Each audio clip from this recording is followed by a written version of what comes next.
Boa tarde, alunos do sexto ano C. Aqui é a professora Thaís Santos e sejam bem-vindos à nossa aula de História. O tema da nossa aula de hoje é Fontes e Conhecimento em História. Vamos falar um pouco sobre o trabalho do historiador?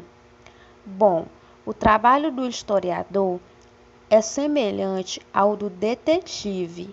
Ao investigar um caso, o detetive usa os vestígios deixados pelos envolvidos, como, por exemplo, um fio de cabelo, um brinco, uma lata vazia. O historiador age da mesma forma, utiliza todos os vestígios ou pistas disponíveis para construir um conhecimento sobre história. Quando começamos a estudar a história, logo nos perguntamos: como é que posso saber se o que aconteceu no passado foi real? A resposta para essa pergunta está nas fontes históricas. Os vestígios produzidos pelas pessoas na sua passagem pela Terra são chamados de fontes históricas. Em outras palavras, as fontes históricas são documentos que permitem que o historiador possa reconstruir e recontar a história. As fontes históricas podem ser escritas, visuais, orais ou da cultura material. Agora vamos ver os exemplos de fontes históricas.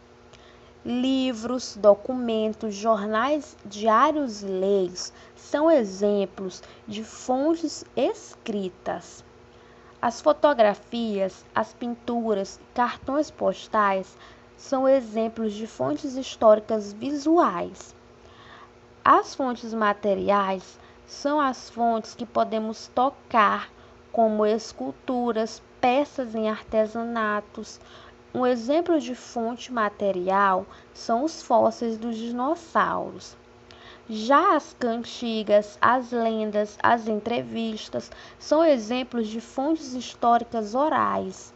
Nas sociedades em que não usam a escrita, é pelas pessoas mais velhas que os mais novos ficam sabendo da história do seu povo. As lembranças dos mais velhos são, portanto, uma fonte para o conhecimento da história. Esses dois jornais são exemplos de fontes históricas escrita. O jornal à sua esquerda é do ano de 1888 e fala da abolição da escravidão no Brasil. Já o jornal à sua direita retrata a época da escravidão no Brasil e fala dos escravos fugidos. Aqui vemos uma fonte histórica visual, que é a arte rupestre, que era uma representação realizada em paredes na época da pré-história. Agora vemos exemplos de fonte histórica material, moedas antigas, uma máquina de escrever e um fóssil de um dinossauro. Já a fonte histórica oral é o testemunho de pessoas que presenciaram algum acontecimento no passado. Agora vamos falar sobre o significado do termo história. O termo história vem do grego antigo e significa procura ou pesquisa. Portanto, para os antigos gregos, historiador é aquele que pesquisa, investiga, procura saber. História é o nome dado à disciplina que estuda os seres humanos no tempo e no espaço, ou seja, onde os fatos aconteceram. A colaboração de outros profissionais. Para construir um conhecimento sobre determinado povo, o historiador necessita do saber elaborado pelos profissionais de outras áreas, como os geógrafos e os arqueólogos.